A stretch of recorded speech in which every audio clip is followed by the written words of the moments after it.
Trabalha com carteira assinada e está esperando o 13º cair para fazer aquela viagem de férias? Saiba que você é privilegiado. Se vivesse em outra época, ou até hoje mesmo em outro país, não ia poder contar com nada disso. Nem carteira assinada, nem férias remuneradas e muito menos 13º salário. O motivo disso fazer parte da nossa realidade são 3 letrinhas: CLT. Nesse vídeo, você vai conhecer a história da nossa consolidação das leis do trabalho e entender por que um documento de 80 anos atrás influencia tão diretamente na vida que você leva hoje. Vem com a gente! A CLT foi promulgada oficialmente em 1943, mas a história dela começou antes disso. O contexto histórico era o seguinte: algumas décadas depois que a escravidão foi abolida, o monopólio de café tinha se enfraquecido e o Brasil passava por um processo acelerado de urbanização. Lá pelos anos 30, a situação no campo trabalhista era a seguinte: as pessoas chegavam nas cidades para trabalhar nas indústrias, encontravam uma concorrência enorme e, para não passarem fome, acabavam aceitando trabalhar em condições que a gente considera impensáveis hoje em dia. Eram ambientes insalubres, os salários muito baixos e as pessoas eram submetidas a jornadas de até 18 horas por dia, sem nenhum tipo de benefício ou garantia caso fossem dispensadas. Quem começou a se preocupar em adequar a legislação àquela realidade foi Getúlio Vargas, que assumiu a presidência em 1930. Esse vai ser justamente o marco inicial da nossa linha do tempo. Esta festa de 1º de maio tem para mim e para vós uma expressão simbólica.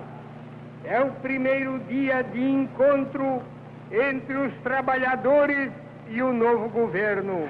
Logo que assumiu a presidência, o Getúlio criou o Ministério do Trabalho, Indústria e Comércio. Era o primeiro órgão que se dedicava a decretar medidas trabalhistas que viriam a ser incorporadas na CLT lá para frente.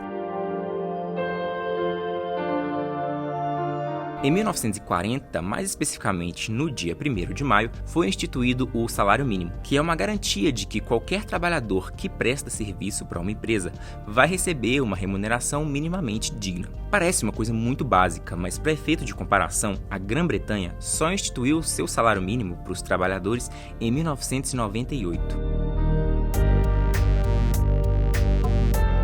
Em 1941, também tivemos um marco importante: a criação da Justiça do Trabalho.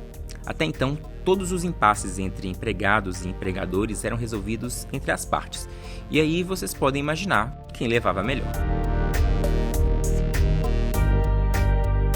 Em 1943, ela finalmente surgiu, a Consolidação das Leis do Trabalho. Foi sancionada em 1º de maio pelo então presidente Getúlio Vargas, reunindo as leis anteriores, como a do salário mínimo, e trazendo novas regras, como as férias remuneradas e a instituição da licença maternidade. A CLT já estava entre nós, mas isso não quer dizer que ela estava finalizada. O 13º salário, por exemplo, só foi criado em 1962. Gosto de contar com seu adicional no final do ano, né? Pois é, até essa época ele simplesmente não existia. Em 1966 surgiu o FGTS, para garantir alguma segurança ao trabalhador que era dispensado. No que tange à Constituição, a nação mudou. A Constituição mudou na sua elaboração, mudou na definição dos poderes, mudou restaurando a federação, mudou quando quer mudar o homem cidadão. E é só cidadão quem ganha justo e suficiente salário, lê e escreve, mora, tem hospital e remédio, lazer quando descansa. Em 1988, com a redemocratização, veio a nova Constituição que consolidou a CLT que já existia e atualizou algumas questões importantes. Foi ela que reduziu a jornada semanal de trabalho de 48 para 44 horas, garantiu o aviso prévio proporcional, a licença maternidade de 120 dias e garantiu também o direito de greve. Em 2013, mais uma grande mudança na legislação trabalhista. Empregadas domésticas finalmente conquistaram direitos que já eram garantidos a outros trabalhadores, como hora extra, jornada de 8 horas diárias e adicional noturno. Apesar de todos esses progressos, a CLT não é uma unanimidade. Muitas pessoas criticam essas leis por estarem desatualizadas em relação às demandas atuais e também por aumentarem a carga tributária para os empregadores, o que acaba impedindo a geração de empregos. Nesse contexto, aconteceu a reforma trabalhista de 2017, durante o governo do Michel Temer. A ideia principal era flexibilizar os contratos de trabalho e gerar mais empregos. Entre outras coisas, ela acabou com a obrigatoriedade do imposto sindical, regulamentou o home office, facilitou a terceirização das atividades realizadas pelas empresas. Muitos defendem que essa reforma não cumpriu a prometida geração de vagas, enfraqueceu os sindicatos e precarizou o emprego. Por outro lado, há quem considere que ela foi uma importante atualização das regras trabalhistas e um mecanismo de segurança para as negociações.